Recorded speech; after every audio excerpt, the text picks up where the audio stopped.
Good evening, everyone. Hart District Council full council meeting. Just coming up to 7 o'clock, so it's about to start. It's not a particularly packed agenda today. I think we've got a charity presentation to start. I will stream all of it. Some of it might be a little bit boring. I think the only questions and answers session is a little bit later on. The agenda is on the Hart District Council website. We've got about 10 members of the public here, maybe a touch left. Looks like most of the councillors are here, which is good news. Quite a few of them do tend to skip the odd meeting, but full council normally gets a good turnout. I'm not going to talk through it because that would be against the rules, so I'm just going to use the video and hopefully anyone who wants to watch can do. If you've got any questions, I can't really answer them online. I'll try, but it tends to wobble the phone. But I will stream it, and I'll take any questions afterwards, or drop me a PM or an email, or give me a phone call anytime. More than happy to answer them. Have a good evening, and over to these guys.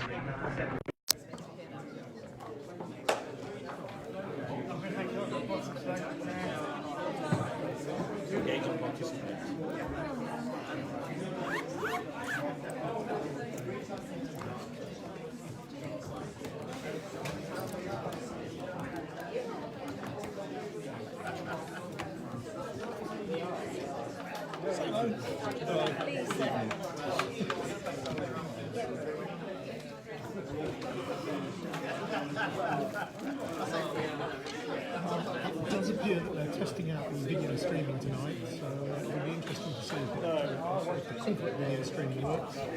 Stop my shaky handset. That could be quite interesting. I can see a few of the councillors are already querying the fact that our video might not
You turn our live stream on to weapons. That's great.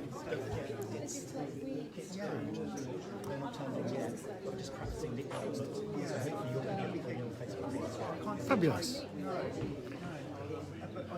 That was Daryl Phillips, the Chief Executive, just saying that they're going to be testing the live feed tonight. A little bit crude, but it'll be a first attempt, and hopefully it'll be live properly in the next week or three. I think that is live.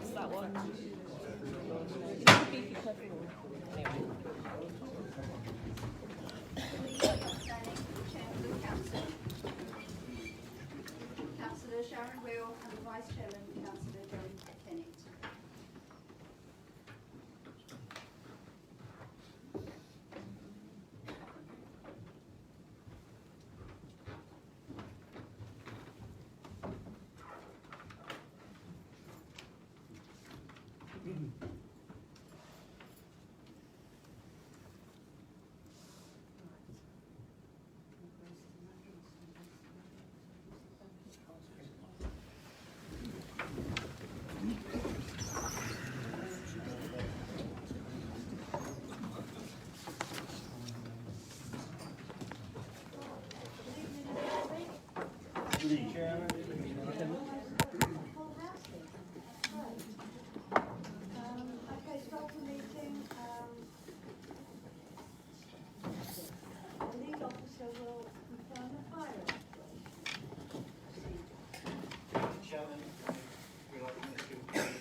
goes off, can you please leave the building as quick as possible? Like the escape route signs, the escape route signs, do not use the lifts. If you've got an issue like getting downstairs, let us know. We'll have a consultant downstairs.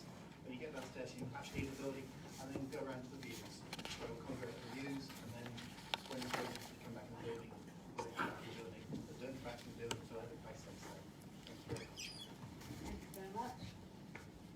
Number 2, the Joint Chief Executive will announce this meeting may be recorded. Will we record it tonight? Do you want to do that?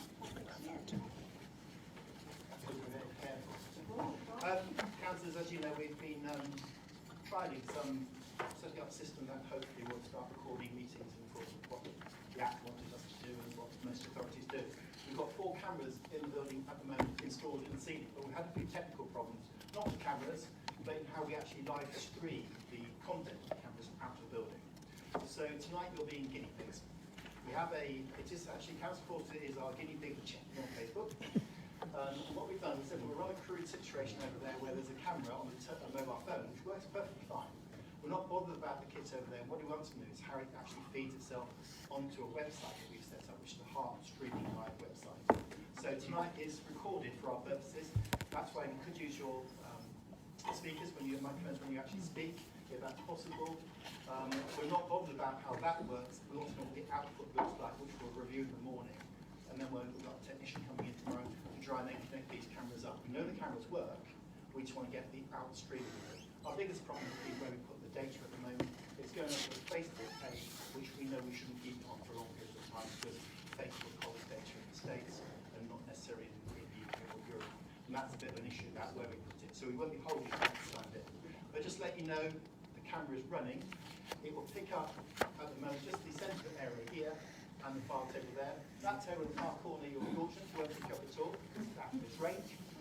And obviously our guests at the back there are out of the screen for the time being. The camera's not being moved, it's fixed for the time being. Those cameras in the ceiling also have a very limited bit of movement when they'll come online, but they won't pan around like most CCTV cameras. They're very limited what they do, they focus on the centre. So tonight's just a test run for looking at it, not the kit, but the output more issues and how it looks on that page, and we'll have a quick review in the morning before we go anywhere. So carry on as normal, we don't need Peronation tonight, but enjoy yourself with it, and you might have a TV. And when the meeting's finished, we'll actually put you the link to the Facebook page where it's popped up. Thank you. Can I just ask, does that mean that there's no need for councillors to film anymore, or is that going to continue? Talk about whether councillors need to film, that's them that they wish to film. The law allows anybody to film a meeting or to record a meeting in any way they want. This just gives us a more wider audience who can look to it. So what I can't say is that councillors must stop filming, because that's not what the law says. So we'll take you through what you can look more about how that is I don't think it's funny. I have not given my explicit consent. And then adjourn the meeting for 2 minutes.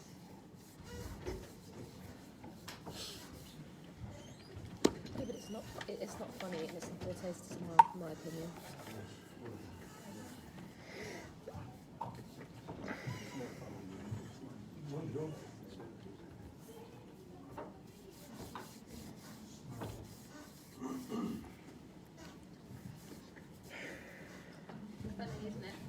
It's not funny. It's not funny. UK legislation allows filming. Oh, do us a favour. Grow up. Yeah, grow up. It's what the law says, right? Doesn't matter about the law, it's decency. It's decency. Manners. Being polite.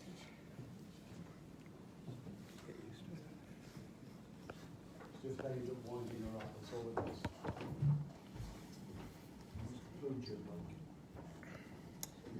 Yeah, we're talking about the law, breaking the law. Okay. Sorry about that. Colleagues and colleagues. Right. What am I up to? Can't work with. Start of the minutes. Do we have a proposer for the minutes?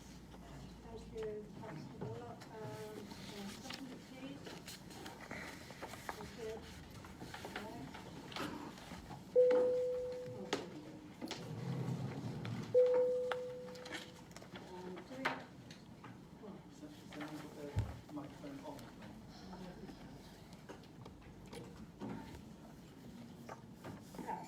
hear me? Yes. Usually you can hear me without this anyway. Okay, do we have any points of accuracy? I think, thank you, Councillor. Thank you, Chairman. On item 19, Cabinet Members' Announcements, subsection 6, there's a note about the Cabinet Member for Regulatory, Councillor Cannell's report. I would ask her, but she seems to have left the meeting. The clarification is, it notes I asked for clarification on particulates.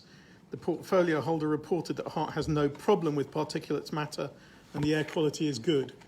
I have emailed Councillor Cannell and copied the Chief Executive on this.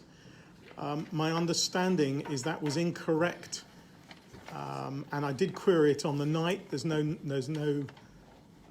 details subsequently.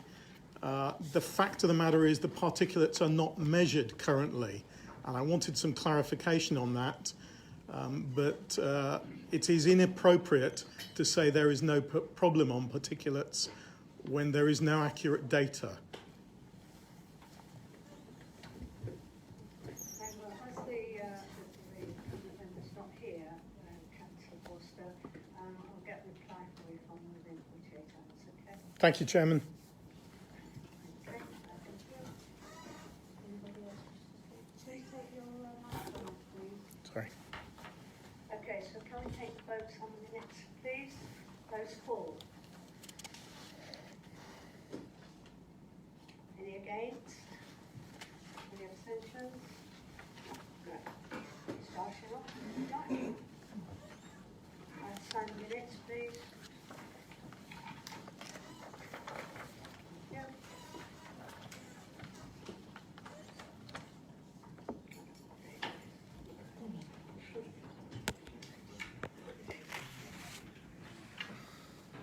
Any apologies for absence? Apologies received from Councillor Radley. Sorry? Councillor Radley. Thank you very much.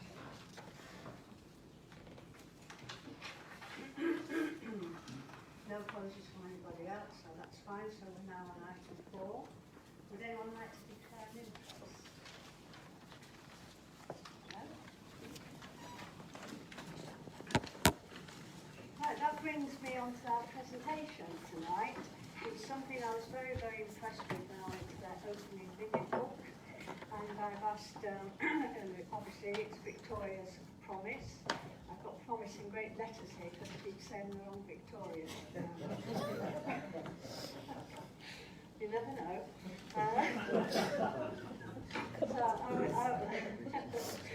Okay, so I would like to introduce you to Fiona Eastman from Victoria's Promise, and she's going to give us a small talk, and you should have leaflets on each of you on the desk. Thank you. Okay, thank you very much indeed, ladies and gentlemen, for having me along here this evening, and a very special thank you to you, Councillor Wheel, for nominating Victoria's Promise. So Victoria's Promise has been going for 5 years. It was a charity that I started along with my son and my son-in-law when my daughter, who was going through a very rigorous, challenging cancer at the age of 29, had us promise before she left us that we would go on to support other young women through their cancer journeys. Now, we know there are charities that are there that are supporting young children and their families, and there's teenage cancer, there's Cancer Unite for teenagers, but you reach the age of 21 and there is no support for you. There's no difference between you being 21 and being 85, 90 years old. But young women in their 20s and 30s and early 40s have their very, very specific challenges. And those challenges are often related to the fact that they're trying to bring up the young children, and they're maybe just setting out in their lives and their careers, and they get diagnosed with cancer. I'm in a position where I can see from a parent's perspective of a young woman losing her life to cancer, as well as the fact that in my 30s, when I had my son and daughter at the age of 6 and 9, I went through my cancer journey. So I feel quite privileged in that way, as strange a word as that may seem, that I have deep understanding of what it is that we're trying to achieve through this charity. So we are setting out, and we've been doing for 5 years, and we're growing month by month. We are supporting and we're empowering young women through their cancer journey and beyond. And it is very important to us that we're empowering them and seeing that from a very negative experience, they can grow from it. So the services that, if I may, the services that we provide to support and empower young women are, we have specialist trained oncology beauticians and therapists that have taken the specific training to be able to give massages and other treatments to these women while they're going through their treatment. So you can't just go for a normal massage. And these massages and therapies help them to relax, as well as, you know, actually giving medical benefits like helping with the lymphatic drainage, etc.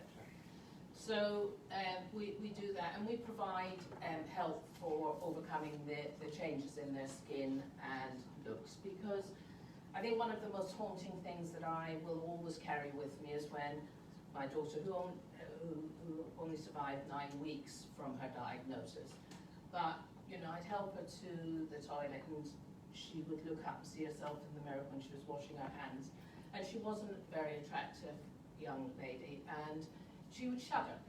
She would just gently shudder at the sight of herself.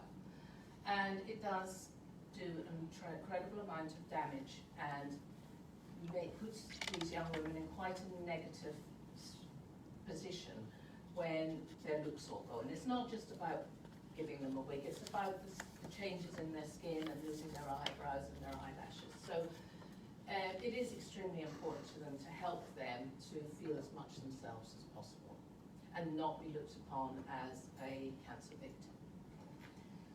We also help them with counselling, and we also do very specific yoga and physical training to keep their fitness levels as good as possible. And also, as we all know, if we do anything physical, it helps us mentally as well.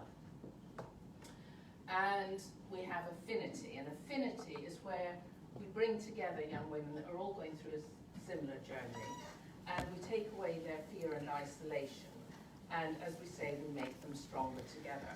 And this has become an extremely empowering element of the charity, and one that the ladies that we support speak most highly of. Then we move into the home, because what's so critical to these young women is that they're trying to keep their energy levels up and keep their positivity up, even if they're not feeling it inside, but they're trying to keep that up in order to reduce the fear and agitation and anxiety that their husband, their partner and their children are feeling. So they're in that high key position all the while. So we now step in and we support the family. And we support them by taking away the chores of house cleaning. We look after the children as and when required, and we supply any member of the family that needs it with counselling, specialist counselling for children and for partners, because partners very often they're lost. They don't, you know, a young man of 30, he doesn't know how to deal with his wife who is in such a threatened position, and he needs guidance. And we've just introduced laundry. So let me now just give you a couple of examples. So we have a family in Hook, for instance, that the gentleman reached out to us. He was absolutely on his knees. He was at the point of losing his job in London because he couldn't deal with what was happening at home and keep his job running. And they have a 5-year-old and 8-year-old daughters. His wife was becoming critically ill. And so we stepped in and stabilised and normalised the family as best as possible. We have the children picked up every day from school and have them looked after during holiday time until he can come back from work and pick them up. So they're set in a more normal situation. What was happening with them before we stepped in is mothers were from the school, were dropping the children at the house. He was coming home from work at 7:30. The children hadn't been fed. They couldn't understand what was going on with mum because she was collapsed, and they hadn't had their tea. It was a desperate situation nearby. So we've stabilised that situation, we've stabilised his job, and we've stabilised the home life. And, you know, we support them with laundry service as well now. She's actually now in an extremely critical state. So that's the sort of thing that we go in and do, and there is no other charities, not only locally, but in the country, that are doing these services. So I'm just going to finish, if I may, by reading two recent emails we've had in, which are very common emails that we get in. Hi.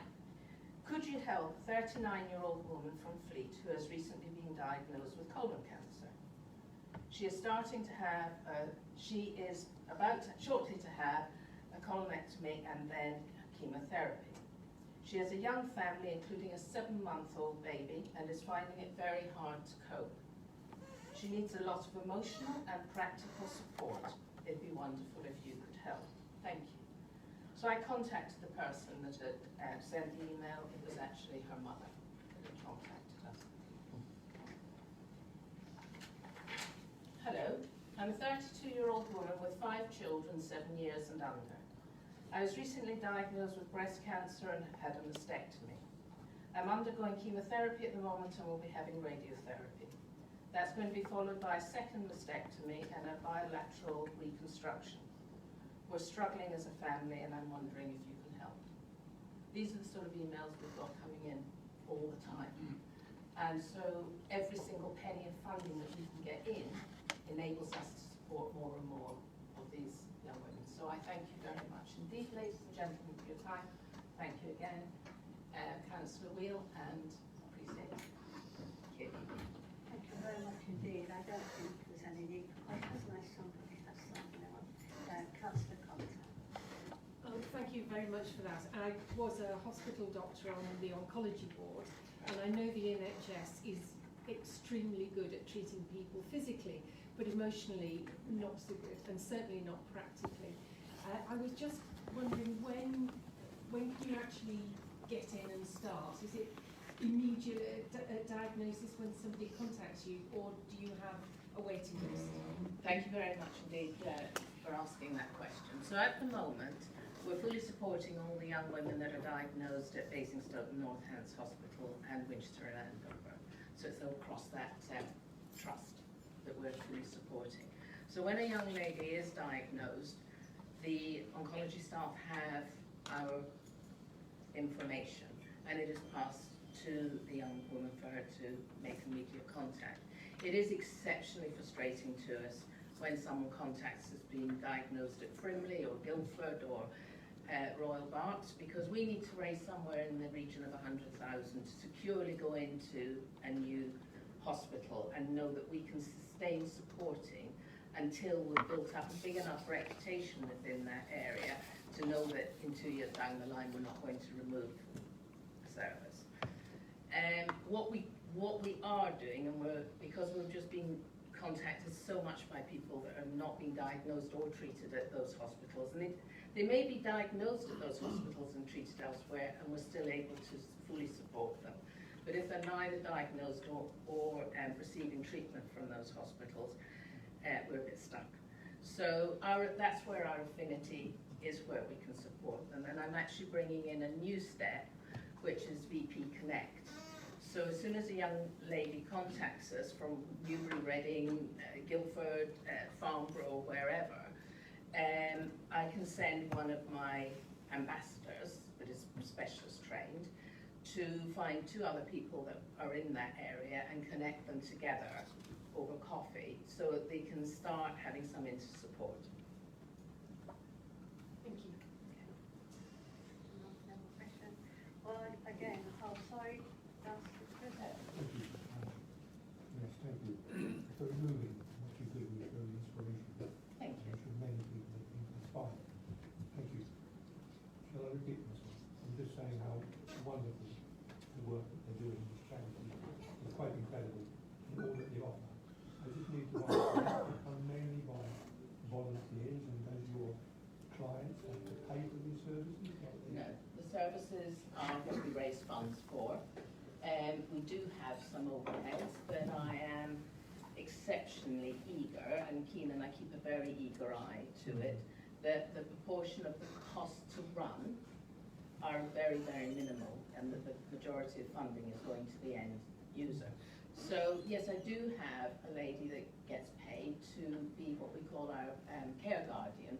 She liaises with the hospital and all the young women, and she's the one that's on the sharp end. She goes and meets with them all and sees what support they specifically need. So she does earn some sort of an income from us, not a commercial income. And I have brought in a fundraising manager as well, because it's vital that I have someone that can absolutely just dedicate, go and bang doors in companies and stuff to get the funding up. Maybe they can pay for themselves on a fundraising. Yeah, absolutely. And the office is an office I had from my other business, so we do keep our overheads as low as we possibly can. How many volunteers do you?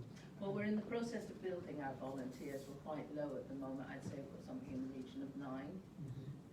I've got different people that will come in on committees when I've got a large event that I'm putting on. But we've actually got a campaign out this month to find more volunteers to help us with, fundraising and getting donation boxes out and various things. Ms. Victoria, your daughter, is she the lady you see on the brochure? Yes, she is. Yes, she is. And just to put in the picture, she died exactly a year after my husband died. Very sad. Yes, but it fills my heart what we're achieving now. Thank you.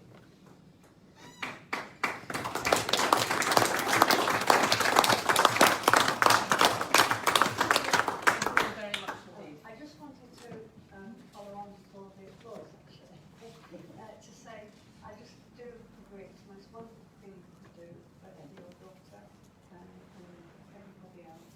I was in a very similar position with cancer, and I could say now that the daily help that you mentioned is vital, but the worst thing is looking in the mirror. And I think you have to be a very brave person and go through it to understand how much that means. So once again, thank you. Thank you, and So I'll just leave on the note that I actually had a conversation with quite a well-known lady who lost her daughter some years ago to cancer, who has a trust, a foundation, and I had a conversation with her to see if I could meet with her to discuss any funding that the foundation could give. And she said, I've looked to see the list of things that you do, and I don't fund fluffy things. Wow.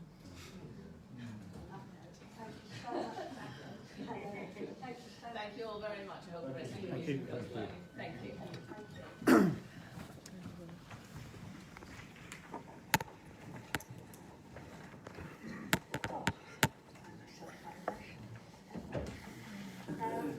So we will go on to the next item on the agenda, and that is questions from the public.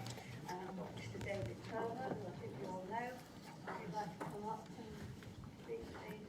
Where would you like to stand with the new Put it over the microphone, will be better. Yeah.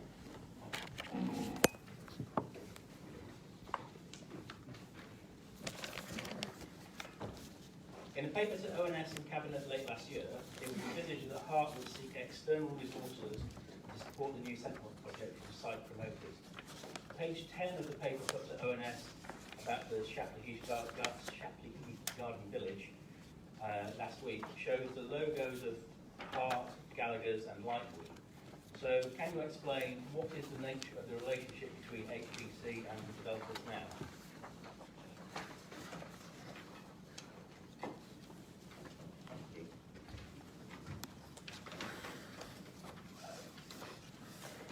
Sorry, Dave, can you turn the microphone off? We'll get there, don't worry, we'll learn how this works. Thank you for the question. So there is no formal relationship between the parties you've mentioned. We've met once since acceptance into the Garden Community Partnership programme, which was announced, and that was to enable Patricia Hughes, the Joint Chief Executive, to actually lead the body's mention. District Councillors, you've met them before. Okay. B, how are the promoters and or developers providing financial, resource or other support to the SHGV project? Currently, they're not providing any financial or funding support. The Cabinet report outlines a number of potential future funding streams in paragraph 7.5, which does include a wide range of options, and I guess they will be discussed as the process develops. And C, what structures are being used to oversee the cooperation between HDC and developers? So the terms of reference for the current governance arrangements are in the public domain, in the Cabinet report, considered on the 3rd of October. No other structures are currently in place. So my supplementary is it lawful to squander 150k of public money on a project when you no longer have the cooperation of developers and no arm's length structure to govern the relationship?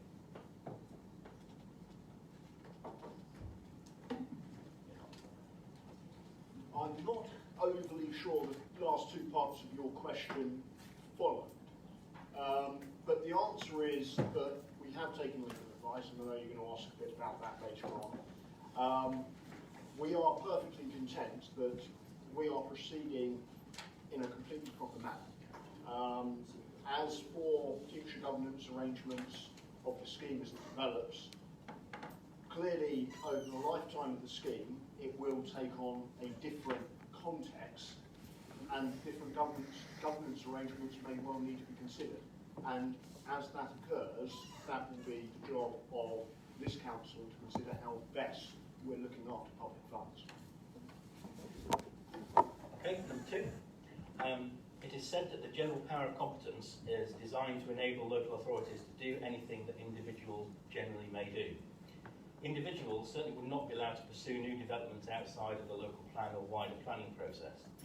So can you explain A, whether you received legal advice to confirm that it's appropriate to pursue the SHGV under the general power of competence, and B, the general thrust of that advice? Thank you. The answer is that, as you are probably aware, legal advice is subject to legal privilege. So the council is not required to share that information.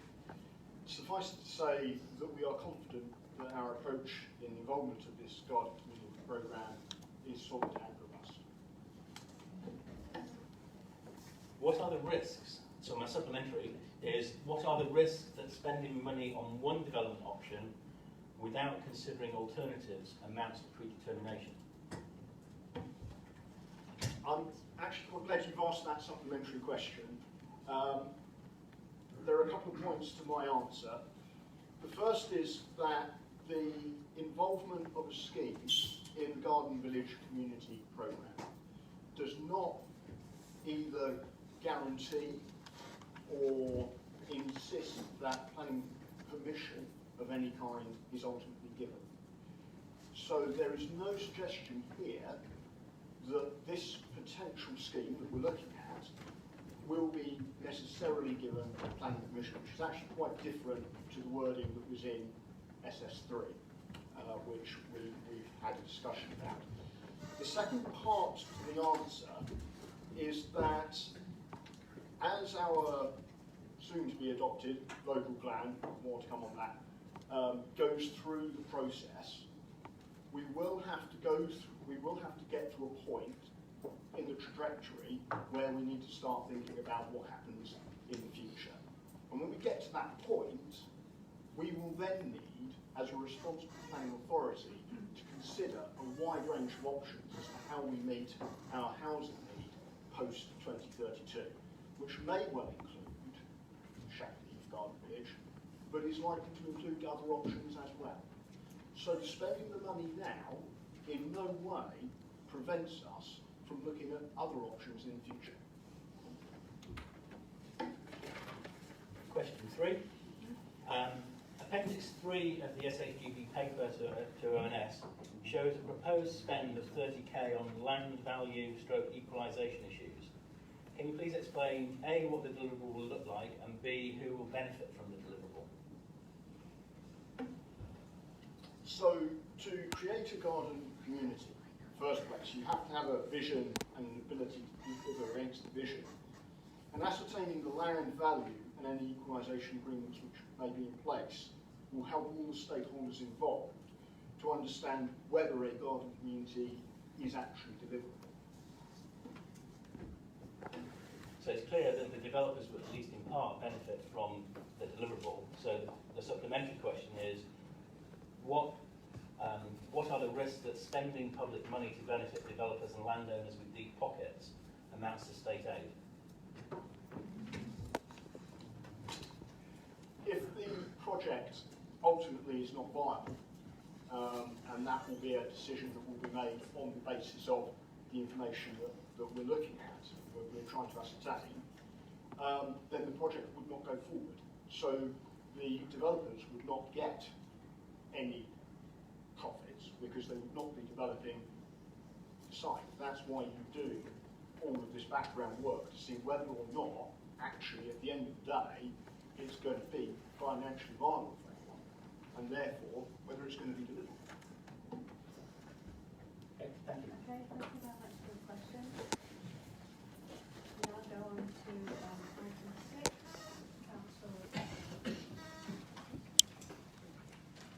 Council procedure rules, question by members. Any member have any questions tonight? No? Item 7 is Chairman's announcements. I have a few announcements. I've been practicing this one. Very enjoyable. Sorry. Very enjoyable this month too. September, RAF Odium, a reception at the officers' mess. Lovely Stoke Day at Lovestoke Park Farm, which was very interesting. Mayor Fair and Civic Day, civic offices, Eden Book Open event, Church Cookham and Fleet Manshed officially opened this weekend, which was superb. And one other thing, I'd like to ask Jane to speak on the announcement now that's been made on Hook Village. Thank you very much, Chairman. Yesterday evening, in a way, in a dual capacity as Chairman of Hook Parish Council, but also as ward member for Hook, I attended the Hampshire and Isle of Wight Village of the Year Awards, which was held at Chandler's Fall. And that competition is sponsored by Fuller's Brewery. Hooray, you say. And we didn't know what the outcome was going to be. We, in Hook, as Hook, not the parish council, but we entered Hook into a number of categories. And in fact, we swept the board, we won the most awards. So I'd just like to read out to you, if you'll indulge me, what we actually came away with. So we won the Excellence in Community Engagement Award for our Hook app, and this was very special because it was a trophy, a beautiful glass sculpture called the Stephen Lugg Trophy, and Stephen Lugg was previously the Chief Executive of Hampshire Association of Local Councils, and very passionate. He was a councillor himself, both parish, district and borough, county, about engagement between communities. So his wife was there. He very sadly died of cancer last year. His wife was there and presented the award for the first year, and Hook won that. The other thing we also won, which is wonderful, and I can't tell you who it is because I'm presenting the award to this person tomorrow at the Macmillan Coffee Morning at the Community Centre in Hook, was the Inspirational Individual Award. We also won runner-up for Best Open Spaces for our Hook in Bloom initiative. We got highly commended for Best Community Initiative in respect of Hook Books. And very, very importantly, we were runner-up in the overall competition for the Best Village in Hampshire and Isle of Wight for 2019. And that was won by Bishop's Waltham. So we were absolutely thrilled, and we staggered back to our car, weighed down by all these trophies. So thank you very much, Hart, for supporting Hook, and I hope we've done you all proud.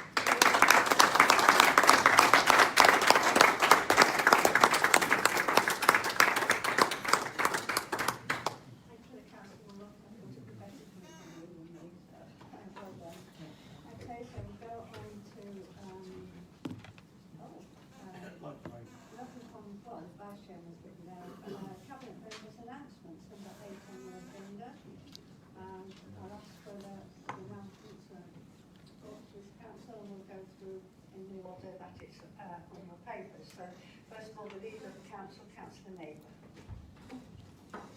Thank you, Chair. One announcement, please today. I'd like to confirm that we have secured Lord Taylor of Gosmore as a guest speaker to us and to hold a Q&A session as well on garden communities.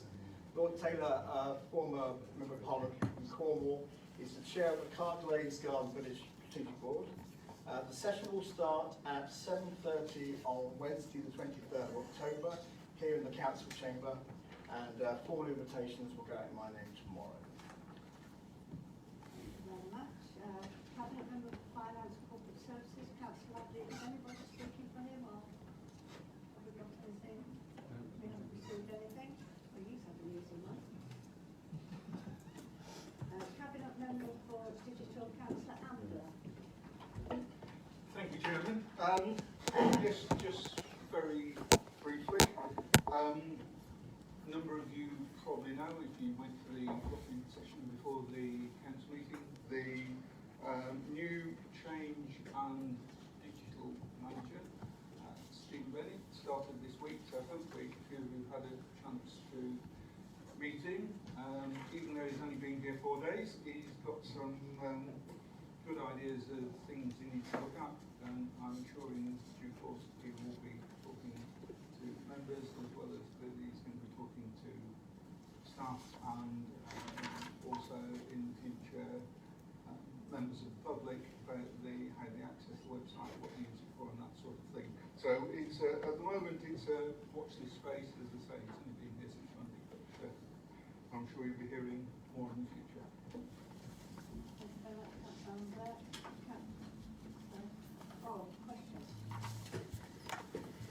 Thank you, Chairman. Encouraging that we have a digital manager joining us. I'm very conscious that a number of residents have asked questions about e-petitions because council policy doesn't allow e-petitions to be dealt with in the normal fashion that, for instance, UK government would. Is one of his tasks going to be looking at the process and whether we can accept an e-petition on, for instance, change.org or one of the standard methods that pretty much every other council can accept and that that UK government accepts, which we won't?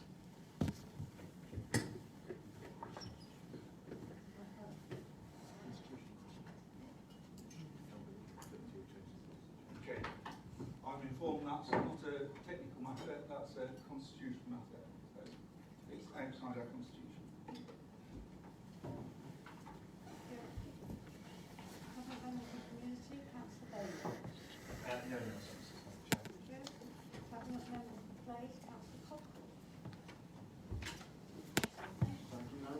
Still trying to remember this place, not planning. I would like to update full council on progress of the local plan examination. I know some members have asked questions of the Chief Executive just to see where we are. Just to let you know, the timetable for the adoption of the plan is unfortunately out of our hands. It's now totally within the hands of the inspector. There is little more than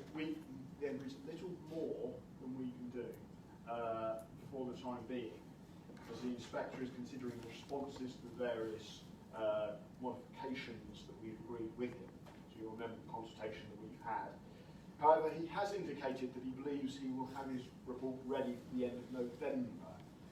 We are therefore suggesting to councillors that, subject to a good report, we provisionally look to do an all-councillor briefing on the reserved 12th of December council date, then have cabinet on the 2nd of January, and then full council adoption obviously on 30th of January. So members might wish to put that in the diary. That is obviously subject to change if the inspector takes longer than he currently expects. So we will let you know via email as if anything changes, and if it turns out to be those dates, then obviously we will confirm that as well. Thank you. Thank you very much. Cabinet Member for Regulatory. Oh, sorry.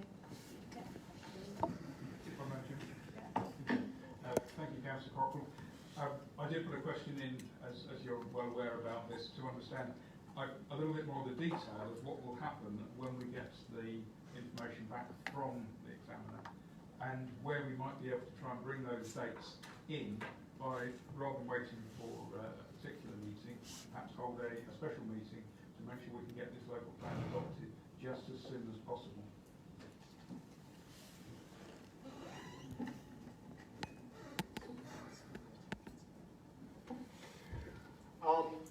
It's a very good question, and we would like to chivvy him along a bit. So I've been speaking to our officers about, can we get some dates and things. I'll have to come back with you to a written answer once we've got a little bit more firm detail of what exactly we're looking at as in terms of the date. It's not beyond the realms of possibility to do something different with the timetable, but as there are dates already set, obviously, first plan is to use that. But let me come back to you with a written answer, and we'll work it out as we go along. Okay.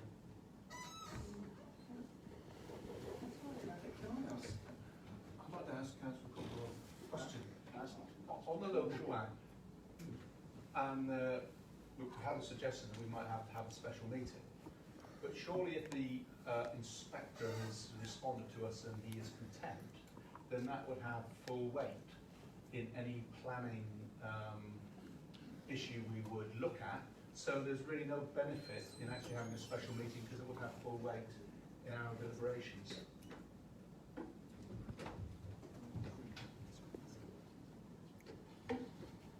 So you're partly right. As soon as the inspector's letter is published and subject to there being no changes, then it has weight, it carries weight.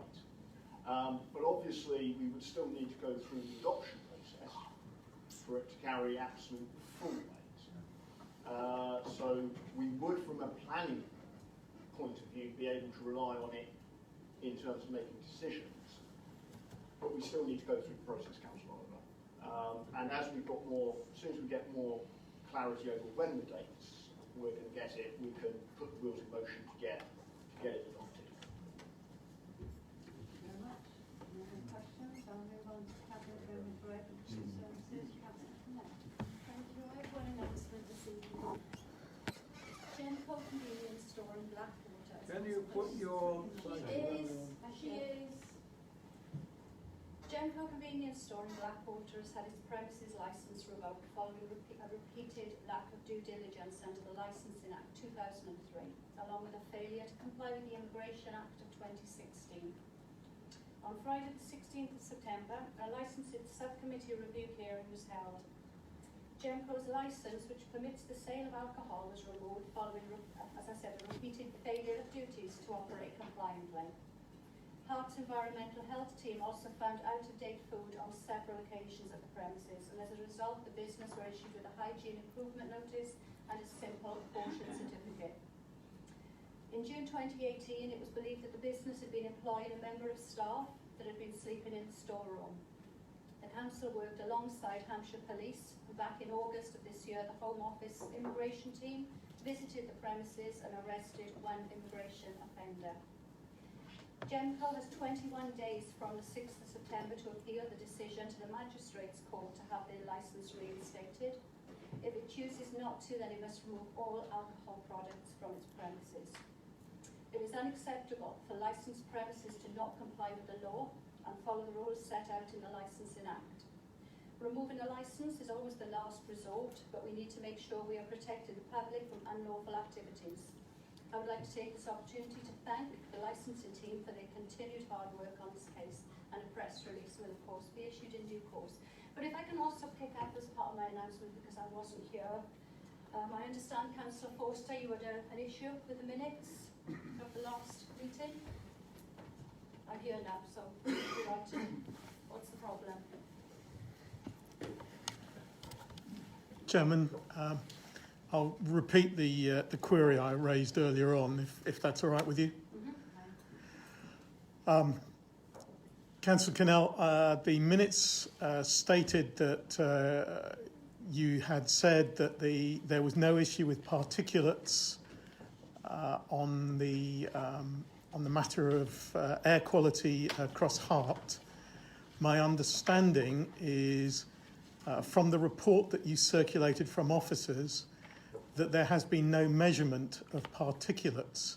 So I was asking for that to be clarified, and I wanted to understand whether we are measuring particulates ourselves, and if not, what plans we have. I will repeat what I said to you last month, and the minutes correctly reflect that. We don't currently measure a particular matter. We used to measure it with a Hampshire County, actually it was Hampshire County Council, and we used to monitor it on their behalf. It was taken away under a budget cut that Hampshire had to make, and that was when the monitoring actually stopped. I suspected you might pick up something, so I've actually added some notes. So in addition to what I've said, so I talked about the machine that was there, that belonged to Hampshire, that was taken away some years ago. So just to confirm, particulate matter has been considered within the broader scope of Hart's local air quality monitoring duties, but there is currently no specific statutory duty or a locally identified requirement for us to undertake active monitoring of particulate matter. When the machine was there, it did not pick up a problem. In an ideal world, it would be great to actively monitor particulate matter, but the cost of monitoring is very high, as Hampshire well know. And as a service, we have always accepted that this could not be justified, particularly against other budget priorities when there is no realistic likelihood of exceedance. As a service, environmental health are not currently asking for or seeking to justify any need for an enhanced air quality budget. Our continued compliance with the local air quality monitoring process and limits should be a positive assurance of health protection for our residents, and one which you should be promoting. Thank you. And thank you for thinking back on the minutes. Thank you very much. Any questions? So we're not measuring them.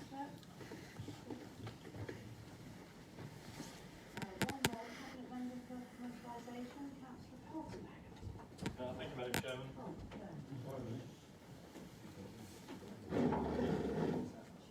Just a very brief announcement to say that, again, if you've been at these sessions before this meeting, hopefully you will have met our new Commercial and Projects Manager, Glyn Lloyd, who joined us on the 16th of September. So he is now in his second week with us.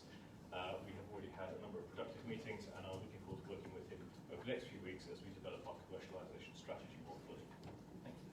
Thank you very much. And last but not least, very sorry, Councillor, I'm about to do it.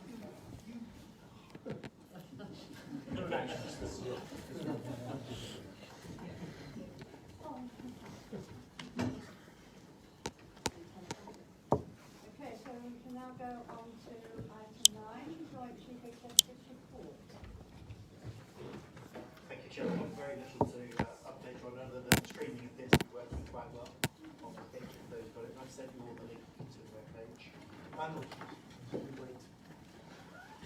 There's only one thing that I was quite enthused today at a meeting I went to in London, which was with Berkeley Homes and St Edwards, and they were talking about their apprenticeship scheme, and I was on the judging panel for their fourth year of apprenticeships qualifications, and I was just astounded at the level of apprenticeship involvement they've got, and they vet their subcontractors too, and their subcontractors actually can make bid for apprenticeships of the year. 10 categories they're looking at, and then an overall category on who's the best apprenticeship going. And they talk about Hart and Park in particular as one of the factors. Each of the individual branches of the group were making their bids. And with the Chair of Open Scrutiny's permission, I'd like to invite them to come give a presentation to ONS about their work on apprenticeships, and particularly what they're doing at Hart and Park at the moment. They've got some very good stories about how they're going. But I think it's quite enlightening that when you're talking about thousands of employees, a great big portion are people being taken through apprenticeships. And some of the subcontractors are actually doing what we did with apprenticeships, which is going to hard to reach areas and pick out people who aren't employed and try and give them a qualification. So I think there's a lot going on in London about apprenticeships, but it's spreading out. And it's just one of those things that you're quite amazed when you realise a company that doesn't have to do it is actually bringing it into Hart and it's actually a business model. So quite an interesting thing to look at. So hopefully that will enlighten us, and perhaps as we've started on this apprenticeship route to bring out more coming out, it might actually focus us on what might be the best answer to get people like apprenticeships high on the agenda, particularly when we have employment development, to try and encourage that to bring people in the construction industry and in other industries as well. Thank you, Chairman. I'd just like to add to that, if you don't mind. I was very impressed with them at the Eden Book opening event. They seemed as if they really want to keep involved with this council. And I honour that. I think it's very good. Anyway. Excuse me. Sorry. I know we don't normally ask questions on objections, but sorry, can you speak up? I know we don't normally ask questions on the joint chief exec statement, but as you said that you might try and bring a presentation to overview scrutiny, is there any way we could elevate that and get it brought to full council maybe instead, if that's maybe a more appropriate venue?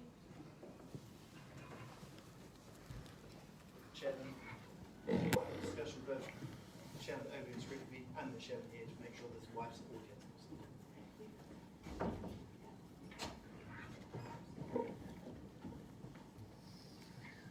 So we're on now item 10, minutes of committees. Start with overview and scrutiny. Does anybody have any questions for overview and scrutiny? No? That's on the 16th of July, by the way, so there's two. One on the 20th of August, no? Okay, Councillor Sutton? On page ONS 18, there is a statement halfway down the page. Capita agreed to circulate an updated version of KPIs. Has that been done?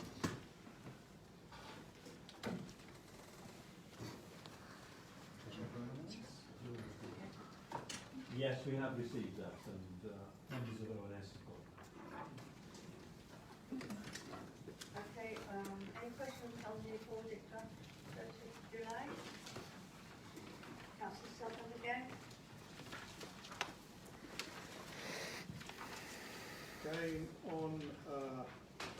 Again on the AUD 7,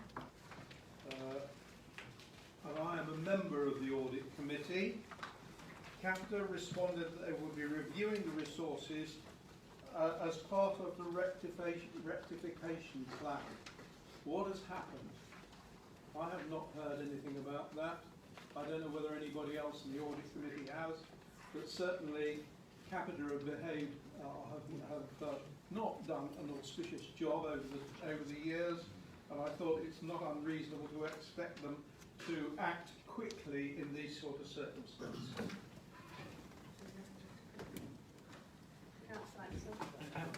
Thank you, Councillor Sutton, for that. I can't remember, were you at the meeting? Of course I was. Well, you will have then remembered that they did say that they were recruiting two specialist accountants on a 6-month short-term contract. And the question was asked that because most of the financing for the audit work is done down at Mendip, they have a problem recruiting. But I haven't had an update, anything more than that, but I understand that they are looking to increase the resources by bringing in 2 short-term specialist accountants with the appropriate qualifications and a full-time accountant. But can we arrange for the appropriate person, probably the portfolio holder, to get back to Capita and expedite this? It's absolutely ridiculous that we've been ducking around. They fail to do things time and time and time again, and they still can't get this sorted out. I think the whole thing is an absolute disgrace. And I said that at the audit committee at the time, and you will actually confirm that, Councillor Axel. It's an absolute disgrace. They ought to get on and give us the information. It's an absolute disgrace. it's all I can say, Chairman, is that we now do have dates in the diary for when the audit work is going to begin. So hopefully we will have the our accounts ready for people to sign off before the end of this year, certainly before the end of November. Thank you. The next one is Councillor Butler for the licensing.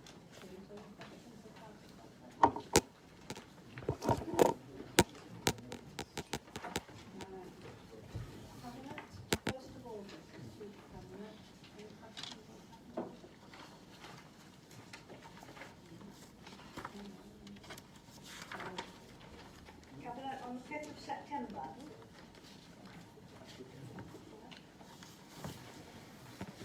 And finally, oh yes, we have to adopt those.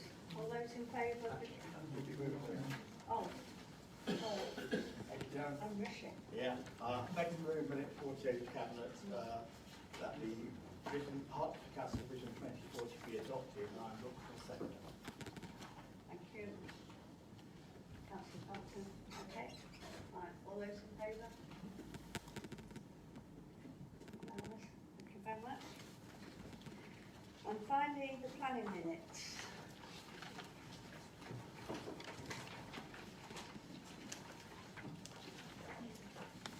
Anyone have a question on that?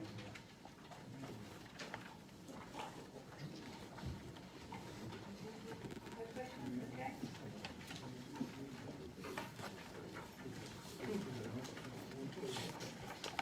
Okay. Item 11, outside bodies. Feedback on numbers. Thank you. Thank you, Madam Chairman. Just a little bit back from my role as the military covenant champion. On the 18th of July, Councillor Dawn, myself and Liz Glenn hosted Garrison Commander and representatives of Forces Connect South East, amongst others, at a military covenant meeting here at Hart. That all went very well. On the 18th of September, Liz, Glenn and myself attended a covenant information and training session at Winchester, along with our peers from Portsmouth, Eastleigh and Winchester. And that session was run by Forces Connect South East. After the meeting back on the 18th of July, I had conversations with Alan Walker from Men's Shed, Forces Connect South East and the Royal British Legion with regard to setting up a Veterans Hub drop-in centre on the Breakfast Club. The Men's Shed were very, very keen on joining that because it's all about bringing people together in a friendly atmosphere where they can talk over all sorts of things. So the covenant fits in very nicely with the Men's Shed whole ethos. That's the right word. Along with Councillor Wheel, Councillor Forster, Councillor Clark, Councillor Axon, who else was there? Oh, John Benison.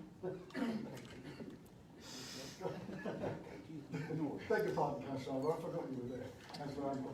Yes, we all attended on Sunday afternoon. An excellent open event.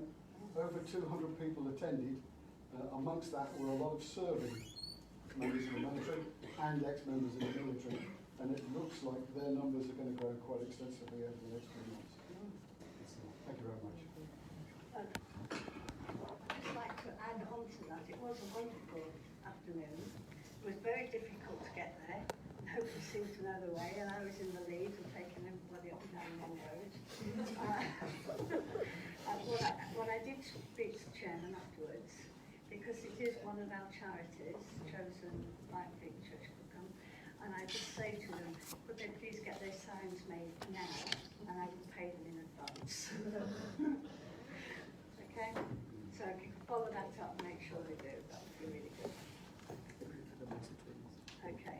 So, no more outside bodies. So on item 12, Douglasfield Neighbourhood Plan, it's paper B, it's there for you, presumably already, I don't have to read it out. Take a vote on that, that's a recommendation from Hart. Oh yeah, that's right. Graham, can you propose that? Sorry. All right. Yes, I can certainly do that, Madam Chairman. So, to cut through the waffle. That's under the section 38A for Planning Compulsory Purchase Act 2004. Douglasfield Neighbourhood Plan to be made, brought into legal force to form part of the statutory Hart Development Plan. Effect, I move that and the receipt. Okay, second Councillor Crooks, thank you. All those in favour? Could I speak to Oh that, yes, Madam you Chair? could, sorry. Could I speak to Yes? Thank you for that, Councillor Cocker. I'd like to place on record, if I may, in the minutes, my congratulations to the members of the Douglasfield Parish Council and others who've worked tirelessly over the last 3 years, I think, in getting this plan put together. You probably know it's a very small village with a limited number of resources, and they've done extraordinarily well. I'd particularly like to mention the former chairman of the parish council, formerly Councillor Jeff Bevan, who had to leave, or he'd left the village just before the process ended, but I think he did get a lot of congratulations from the remaining members of the team to make this happen. So if I could have that put on record, my congratulations, I'd appreciate that.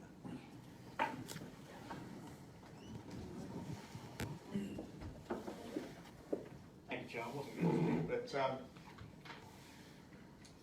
we have no choice but to vote this through. This is another stamping exercise, just to remind everyone. So in some ways it can seem quite tedious and not the best use of our time. But I wanted to say a good neighbourhood plan, it says a lot about the community it represents. And for one to have 98% vote in favour, I think says a lot. So I'd just like to put on record my appreciation of the work that I've put into that. To get 98% of your population supporting you in your endeavours is fantastic. And it's sort of passed on from the ward members to the chairman, perhaps consider a twinning exercise with Beyond Yang.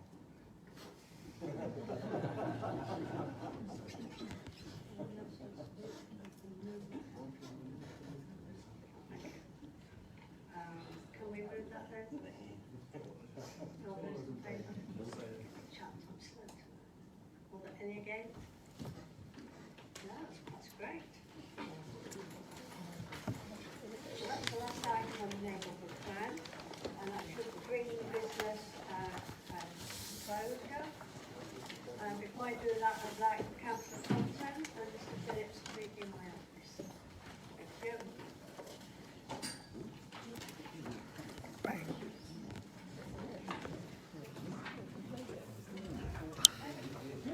So that's the end of the meeting. Hope you found it useful. Sorry for the shaky camera. I look forward to taking any questions on it. When I get home, I'll respond to any emails or personal messages. I was quite disappointed with Councillor Kinnell's response because it indicated that things like particulates are not important and pollution outside schools, for instance, isn't important. But that's what she feels, and I shall take that further because it's one of the arguments against encouraging increases in traffic. So I was quite disappointed that the council doesn't want to have evidence to use on that. But I respect her position, which was a perfectly reasonable answer. I'm glad that she had prepared that because I had submitted the question in advance. I tried to ask it, but was rejected on doing that. At least I was given the opportunity, and she gave a very well-prepared response. So look forward to streaming being live for the next meeting. If the trial that the Chief Executive mentioned today worked. And thank you everyone who watched.